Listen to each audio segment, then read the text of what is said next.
आज पूरी दुनिया में वैलेंटाइन डे मनाया जा रहा है। बेशक ये दिन प्रेमियों द्वारा मनाया जाने वाला दिन है, लेकिन पिंपरी चिंचवड़ के कुछ युवा अलग थलग रूप से मनाकर एक आदर्श स्थापित कर रहे हैं। इन युवाओं ने आज का वैलेंटाइन डे अपनी गर्लफ्रेंड के साथ नहीं बल्कि पेड़ों के साथ मनाया है।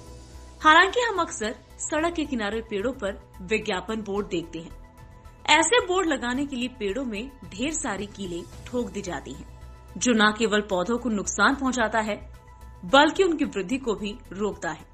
वृक्ष संरक्षण अधिनियम पेड़ों पर विज्ञापन करना गैर कानूनी बताता है, लेकिन चूंकि बहुत से लोग इस बात को नहीं जानते हैं, इसीलिए जन जागरूकता पैदा करने के उद्देश्य से ये युवा हर साल ऐसे अनोखे तरीके से पेड़ों को दर्द से मुक्त करते हैं।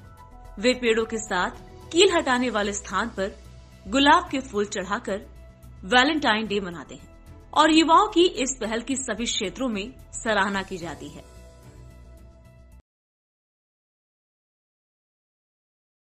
खऱ्या अर्थाने भारतभरात आज तरुणाई आपल्या आपल्या प्रियकरासोबत प्रेयसीसोबत त्या ठिकाणी व्हॅलेंटाईन डे साजरा करते। आम्ही थोडासा वेगळा व्हॅलेंटाईन डे साजरा करण्याचा प्रयत्न केलाय। दरवर्षी आम्ही हा प्रयत्न त्या ठिकाणी करत असतो। आज मोठ्या प्रमाणावरती झाडांची कत्तल होतीये।